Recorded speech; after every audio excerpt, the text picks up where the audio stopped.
Hey guys, what's going on? It's Calamity here, bringing you another Anything Goes podcast episode. Today we got some NFL news, some NBA news. We also have some video game news, some Marvel news, and a little bit of soccer. Just a tiny bit of soccer. And I think that's it. So we're going to go right into the NFL. Or not usually, but we're in the playoffs now. We had wild card weekend last weekend, and we had the Bills go up against the Colts. Bills won 27-24. Pretty tight game. Pretty much everything I thought was going to happen happened, except for the Browns and Steelers game. So we have the next game is Ravens versus Titans. So the Ravens won 20-13. Next week will be the Bills versus the Ravens in Buffalo. So that'll be a good game. I think that one, I'm going to go with the Ravens. There's really no explanation to it, I guess. I just feel like, the Colts are a good team, but I think the Ravens are better, and the Bills barely beat the Colts. So I think the Ravens will win. And I don't trust Buffalo's offense, I guess. I trust Josh Allen. I trust Stephon Diggs. I just don't trust the offense as a whole. I think they are, I don't want to say one-dimensional, but I think if you force them to run the ball, they're not going to be a very good team. So if the Ravens do that, make them run the ball, which you can't really, I guess you can't really make someone run the ball, but I think if they somehow do that and limit turnovers, and Lamar Jackson goes back to his usual self, which he had a good game last week. So if he continues that, I think Baltimore wins in Buffalo. And then we got the next game from last weekend was the Los Angeles Rams at the Seattle Seahawks. The Rams ended up winning. Actually, that's the other game that didn't go as I planned. They ended up winning 30-20. It was a weird game. Jalen Ramsey shut down DK Metcalf again. He's having a crazy year. I don't really know how he shuts him down because he's such a physical beast, but somehow he does. He does a good job at it. And then the Rams will actually take on the first-seeded Packers who didn't have a game last weekend because they're the 1 seed and got the bye. So it's Rams versus Packers. This one I think the Packers will win as long as Aaron Rodgers' jersey stays clean. So as long as Aaron Donald doesn't get to Aaron Rodgers, I think the Packers will win the game. If he gets to him a few times and has to hurry his throws a little bit, I think they're in for some trouble. They could still win, but I think they're in for some trouble. But I think the Packers will win that one. Next one we had was the Bucs against the Washington football team. The Bucs won 31-23. And then the Saints beat the Bears 21-9. That one wasn't really surprising. I thought it would probably be worse than that, but the Bucs will play the Saints in New Orleans, so that'll be an interesting game. That's a tough game for me to pick. I really want to pick the Buccaneers, but it's kind of hard right now to pick them. I think I'm going to pick them. You know what? I'm going to go out on a limb. I'm going to pick the Buccaneers. They are the upset right now. Or the underdog right now. So I think I'm going to go with them. I think they'll win this. I think they got it figured out.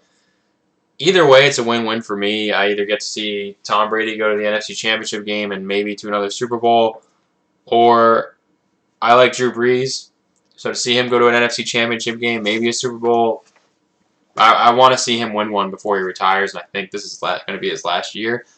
But I just don't think it's going to happen, unfortunately. If it does, like I said, I'm cool with it.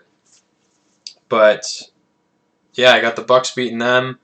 And then the next one is the Browns beat the Steelers 48-37. That was probably the most surprising game of the weekend. Even more surprising than the Rams and the Seahawks, because Cleveland was just dominating them in the first half alone.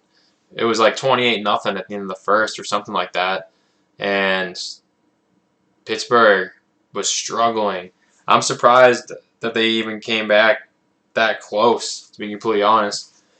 But the Browns played really well, and they'll go on to take the Chiefs next week, and they're going to need everybody to step up. And I really want to pick the Browns, but I'm going to pick the Chiefs. I'm going to pick the Chiefs just because I don't think the Browns will have it in them 2 weeks in a row. I hope that they do, but I think I'm going to go with the Chiefs on that one. So, according to me, the AFC Championship game will be the Ravens versus the Chiefs in Kansas City, and the NFC will be the Packers versus the Bucs. And if that's the case, I'd probably pick. I'd probably pick the Bucs versus the Chiefs, and I'm gonna go with the Bucs. It's probably gonna be a homer thing right there because I like the Patriots and like Tom Brady, but it is what it is. Hey, I could have gone Baltimore in the Super Bowl instead of the Bucs or instead of the Chiefs, but I didn't. But whatever. Moving on into the NBA. Really, there's two things to talk about in the NBA that happened this past week. I don't usually go over scores over the NBA just because they play so many games. There has been a lot of postponements because of COVID. Not really of people testing positive. There has been some of that, but it's mainly because of contact tracing. They've had to suspend games or postpone them because so many people had to go into quarantine because of the close contacts. So, and which they did kind of change some of their rules, but we'll see how that works. But the two main things I want to talk about in the NBA was James Harden finally got traded. He got traded to the Nets.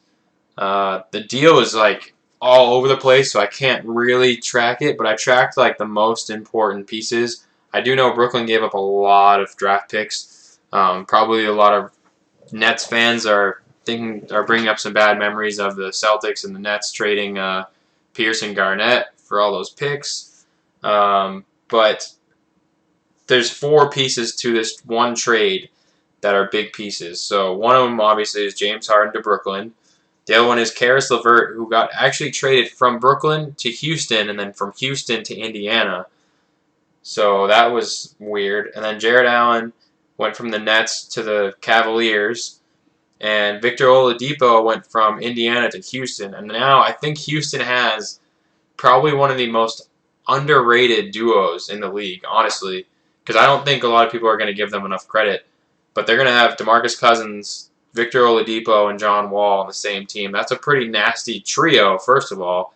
But the duo of John Wall and Victor Oladipo is going to be, I think it's going to be one of the best duos in the league, honestly.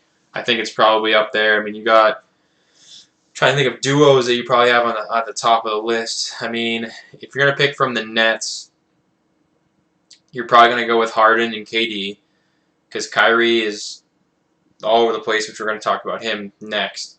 I'm probably going to go with KD and James Harden. This is not in like the duos in order of how I think they are. I'm just going around in my head on how the duos are. But Harden and KD, AD and LeBron, Tatum and Brown. You got John Wall and Victor Oladipo. We got Luka Doncic and Kristaps Porzingis. That's a pretty good duo. I'm probably forgetting some for some reason, just because I can't think off the top of my head. But John Wall and Victor Oladipo, I think is going to be a really good duo. It might be better than John Wall and Bradley Beal, to be completely honest. It's kind of going to be like that. I think Bradley Beal is probably a little bit better of a shooter than Victor Oladipo is, but I still think it's going to work out really well for Houston. I think Houston got a pretty good package for that for James Harden. And then the second thing I want to talk about in the NBA is Kyrie Irving got fined $50,000 for violating the league's health and safety protocols. There was a video of him going around where he was at, I think it was some sort of party, like birthday party or something. He didn't have a mask or anything. And then they also said he'll forfeit $800,000 of his salary this year. kind of a big hit. Well, I mean, it's a big hit, but it's Kyrie Irving, so he probably makes a lot more than that, or he definitely makes a lot more than that.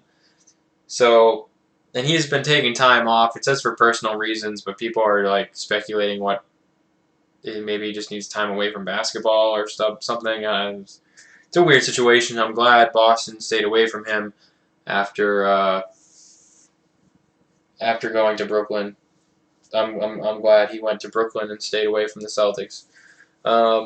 He's a great player, but he's just mentally he's all over the place. So I don't know where his head at. Where his head is at. I can't talk today. The one piece of soccer news I have, because I'm not really a big soccer person, but I do know this name. It's a big name. Wayne Rooney retires. I couldn't tell you what teams he's played for or anything. I just know he's a big name in soccer. Maybe not recently because he's obviously gotten older, but he did retire. So that's kind of sad.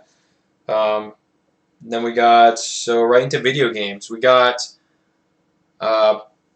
Cold War, Call of Duty, one of my favorite games. They're adding League Play February 4th, which is exciting. I'm really glad they're going to add League Play in. I think it definitely needed to be added. I wish that skill-based matchmaking was going away and they were adding League Play because that would make it so much better. But I think adding League Play was a good decision. And they're bringing back, I'm pretty sure it's an older map from, oh man, I'm going to get in trouble if I don't know this. Black Ops 2, I think. They're bringing it back. It's called Express, so that'll be cool. And the other piece of video game news I have it has to do with Star Wars. Now, Star Wars had a deal with EA where EA was going to be the only one that makes Star Wars games, but that deal has since been cut, and EA will continue to make projects for them. They're just not going to be the only ones to make projects for them. It was announced the other day that Ubisoft will make a new open-world Star Wars game. I'm not sure on the release date yet, but I think that's pretty interesting. I think Ubisoft will do a good job with an open-world Star Wars game. Excited to see what it's going to be like. I'm still currently trying to beat Jedi Fallen Order. I know it's been out for a while and I should have beat it by now, but I've been busy with other things and with COVID going on. I have been home more, but I've been going through all my other games first. So that'll be cool. And then the couple things I had for Marvel was that WandaVision is now streaming on Disney+. They released 2 episodes this week, and I think next week it's only going to be 1.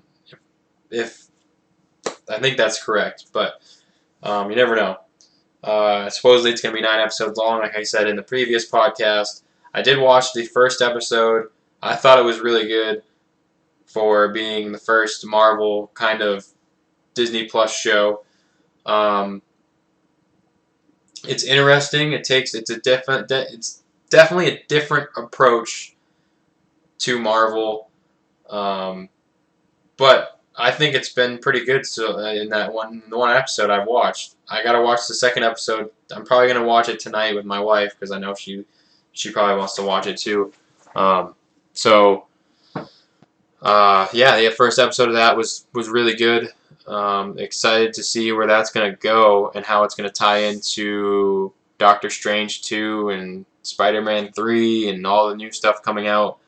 And the other Marvel news I had, which it hasn't been confirmed yet, but it's being reported that Chris Evans is reportedly coming back as Captain America for at least 2 projects, I think. It could be either a movie or show, or I'm not really sure how he's going to come back. People are speculating, or not speculating, I think they're hoping that it's going to be kind of like a limited series where it shows how he returns the stones. I don't know if that would work, but I think that's what people are kind of hoping for, just to explain how he returned them. Others have said that he's going to be more of like a mentor role, kind of like Tony Stark was in. First of all, so when they said this, they said that Chris Evans' role as Captain America will be a mentor role, kind of like Tony Stark in Spider-Man Homecoming and Captain America Civil War. In Civil War, I don't really see him as being a mentor. Like, kind of, because he brought Spider-Man into it, but at the same time, he, like, actually fought in that. So, like, he really wasn't, like, a mentor. He was actually being him. Like, he wasn't, I don't know. It's, to me, if he's going to be a mentor, it's going to be like Homecoming, where you only saw him for a few, what was it, minutes on screen, and he was literally advising Spider-Man. So, like, I don't see Civil War as really a mentor role. But if that's how they see it, that means Captain America's probably got another fight scene coming up. So that'd be kind of cool. I don't know if he's going to come back as old man Captain America or as himself. Depends on how the timeline works and whatever. I don't understand the whole time travel thing that they tried to do. But yeah, that's the news I had for everything.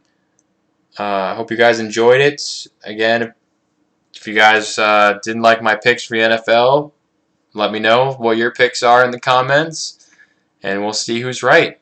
I'm hoping I'm right. I should be doing another episode next week. Stay tuned on Twitter just in case I have something come up where I can't record an episode. I should be able to, though. And yeah, see you guys next time. Peace.